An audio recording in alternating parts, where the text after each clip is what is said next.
Welcome, ladies and gentlemen, to the Daily Dizzle. I got my addictions and my problems. Bitch, you have an easy life. Ah!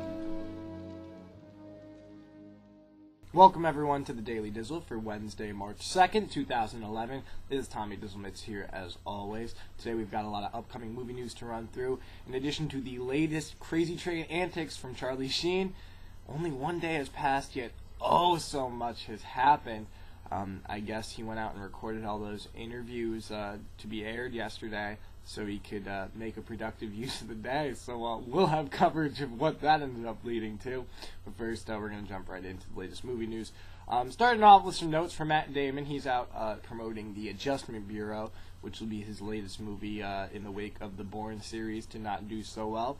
But there's two things he went on the record about, two projects that he had to pass up on. Originally, he had been approached to be the main character in Avatar, Jake Sully, who later went on to be portrayed by Sam Worthington. But apparently, issues with the Bourne Ultimatum, the fact that the production went really, really long on that, ended up preventing Matt Damon, Oscar winner, from being a part of Avatar. Maybe that would have been the thing. It needed to win a few more Oscars last year. Another project that he was supposed to be involved in as well was a personal favorite of mine, Rescue Dawn, was starring Christian Bale and Steve Zahn. Christian Bale ends up crashing and goes to a prisoner of war camp where he meets Steve Zahn, who's been locked up for a while, and they ultimately make a plan to escape. It was one of those movies that Christian Bale has done in the past few years of, I'm going to do Batman and be very bulked up. I'm going to do The Machinist where I look deathly skinny. I'm going to do another Batman movie where I bulk up. I'm going to do Rescue Dawn where I'm deathly skinny. I'm going to do more action movies. I'm going to do The Fighter and be skinny. He does it all the time. But it was a very, very good movie. Not many people heard about it. It kind of went into theaters on July 4th a couple of years ago in a limited release, so it didn't really get any legs to it. Though it's definitely gotten good reviews on its side. So if you haven't had the chance, definitely add Rescue Dawn to your queue on Netflix or whatever you do. Make sure you see that. It'll be worth the time. Moving on to other news. I love movie music. I probably made that very apparent with my talk about Trent Reznor, Hans Zimmer. Just some of the scores on movies can end up being better than the movies themselves. And I'm very excited the fact that Captain America is going to have one of the most legendary composers involved on it. Alan Silvestri.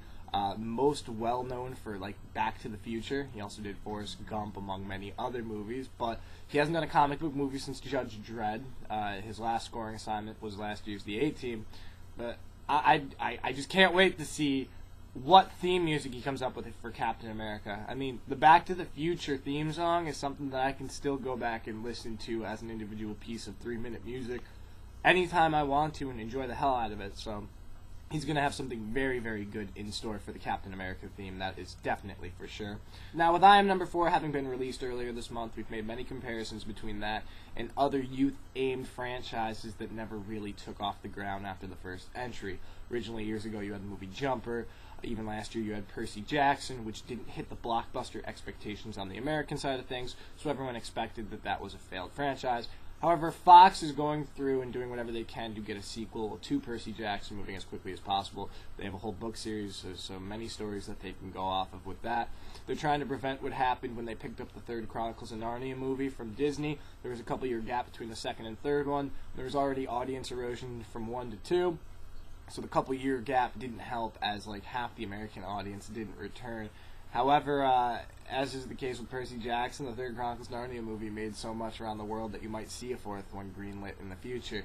So Fox is just trying to perfect whatever formula they can so they can keep pouring out these kids' book series. Now, there's already been some teasers and some commercials released to promote Transformers Dark of the Moon coming out this summer. We've got some new details on when you can expect a few more previews to pop up. In theaters on March 25th, you can expect a longer teaser trailer. Sucker Punch is the new release for that weekend that you can most likely expect that to be attached to. Then there will be TV spots popping up on the Reels channel on April 3rd and on MTV on April 21st. Then there will be a full-length trailer released on May 5th, 2011. Thor comes out that weekend as well.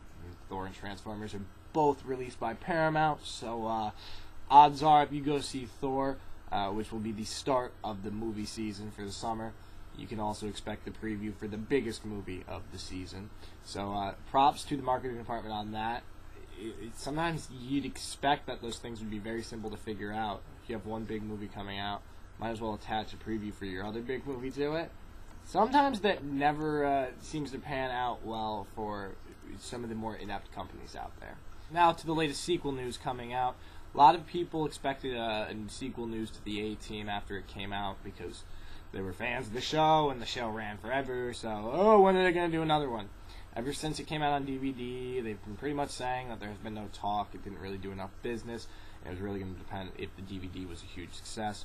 Liam Neeson, out doing promotion for Unknown, said he still hasn't heard anything about a sequel, so maybe that'll get people to stop talking about, when are we seeing the A-Team 2?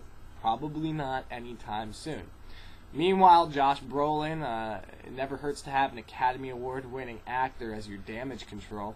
There's been a lot of reports of Men in Black 3 going through a lot of production troubles, a lot of script issues, shooting being delayed on numerous times.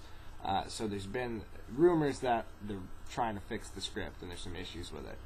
Josh Brolin, though, is like, no, the script is the reason I joined it. It's fantastic, blah, blah, blah. So we'll know in a couple of years when the movie comes out whether he's bullshitting and just trying to earn his paycheck, or whether maybe it will be better than Men in Black 2. Out doing promotion for the latest movie Hall Pass, Bobby Farrelly might be establishing himself as the rumor mill of the Farrelly brothers, as he says that a Dumb and Dumber sequel may happen that actually involves Jim Carrey and Jeff Daniels. Very unlikely due to the fact that Jim Carrey doesn't do sequels. You have to go back to Ace Ventura: When Nature Calls, and that's really the only sequel he's ever done. So it could just be him bullshitting, trying to get more notice for the fact that the Farrelly brothers' career is not at the peaks that it used to be. However, maybe it's a plan by all parties involved to kind of reboost their careers by revisiting something that everyone knows. As Bobby Farrelly did say, that it's been playing on TV for years. It's neat to see how kids react to it and possibly to see where they could go with the story. Though, are we really, really clamoring for another Dumb and Dumber movie? Wasn't the prequel bad enough? Don't we know that lightning can only strike once sometimes? Fresh off The Fighter's Best Supporting Actor win for Christian Bale and Best Supporting Actress win for Melissa Leo, Mark Wahlberg is talking about possible plans for a trilogy of films. Apparently, the films would be based on the trilogy of fights that actually occurred between the fighters in the film. However, it remains to be seen whether that will actually take off the ground, as you would need David O. Russell, the director, to return. You would need all your winning actors and actresses to return. You'd need Amy Adams. You'd need everyone back there to tell that story correctly, because it's not exactly a movie that you can recast in the second installment. So we'll see if those plans are legitimate, or if it's just like the talk that Mark Wahlberg had for an Entourage trilogy of films once the show is finished, which at the moment is still just talk. So we'll have the latest news on that if anything comes up from it. But to end out today's sequel news, we've got news on, of course, the biggest sequel in production in Hollywood at the moment, The Dark Knight Rises. Anne Hathaway stopped by the Oprah Winfrey Show to reveal that not only will you expect to see her as Selena Kyle in the film, she will also don the alter ego of Catwoman. So at the very least, maybe it'll be more like Michelle Pfeiffer Catwoman and less like Halle Berry Catwoman. Though I think we can all trust Christopher Nolan after his reboot of the Joker that whatever he's going to do, he's going to do it well. Today there's news coming out of not one, but two classic fairy tales getting further adaptations in Hollywood. First, Peter Pan, because between Finding Neverland and Peter Pan and Hook, that story has not been told enough, whether you're looking at the actual story or the story of the author. But still, Channing Tatum is going to be portraying Peter Pan in a new adaptation, exploring the origin of Peter Pan, because a boy who doesn't grow old isn't ripe enough with pedophile jokes. Meanwhile, Josh Brolin's going to be joining Tim Burton for an adaptation of The Hunchback of Notre Dame, which that one's going to be awesome because Josh Brolin gets involved really in any role he does, and Tim Burton's gothic style is definitely going to pay off with Hunchback, the most gothic source material, arguably, ever. And to round out today's latest movie news, Screen Gems has picked up the rights to Capcom's game series Devil May Cry to spin that into their own film franchise, hopefully following in the footsteps of the Resident Evil series. Of course, Devil May Cry was originally intended to be Resident Evil 3, but when the design of the game got way too awesome for its own good, they spun it off into its own property. Hopefully that'll score big bucks and even more money for future films. The most interesting bit about the news is Kyle Ward, whose biggest credit in Hollywood up to this point is Fanboys, will be writing the script. So it'll be very interesting to see if he can take on a completely different style than the previous film that he did. That's about all the time we've got on the Daily Dizzle for today. Before we go, we wanted to try out a new segment. We're going to try it out through the rest of this week. If there's still more newsworthy stuff to come out of it, we'll continue it in the next week and as long as we can. But we got to take advantage of the fact that every day you wake up, Charlie Sheen's in the news. And there's always a lot going on. Some of it good, some of it bad, all of it very entertaining. So today we're going to debut our latest segment, Good News, Bad News, Charlie Sheen. On the good news side of things, despite the fact that he's no longer at work because 2.5 Men has shut down production, he's taking this opportunity of brief vacation to demand a pay raise. Last season, there was all sorts of problems trying to get his contract up to $2 million per episode. Ended up succeeding in the long run, though. So now that they're blaming him for shutting down production, he's taking the opportunity to be like, bitches, I can go and do production anytime I'm in any state of mind. I'm Charlie Sheen.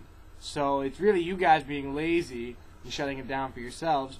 So fuck you guys. You guys are giving me $3 million an episode now if you want me back.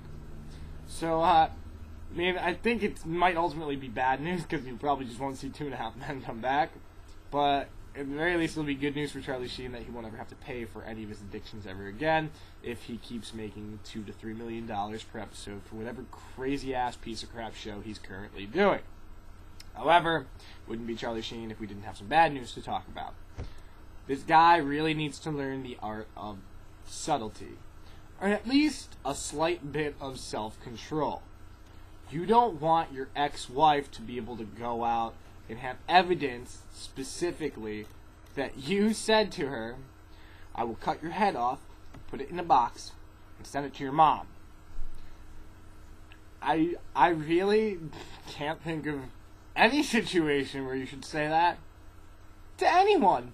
It should come as no surprise that after that parent declaration and amidst allegations that he also spit on her feet and punched her in the arm, that his kids have at least been temporarily taken away.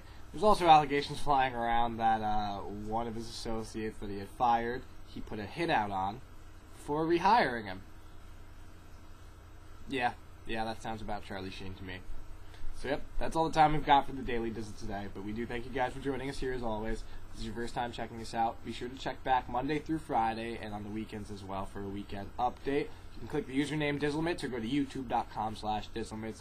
Give us a subscription, do whatever you can to keep up on all the latest happenings. Tomorrow we'll have whatever the latest news coming out of Hollywood and or Charlie Sheen is. So until then, for the Daily Dizzle, I'm Tommy Dizzlemits. We'll see you Thursday.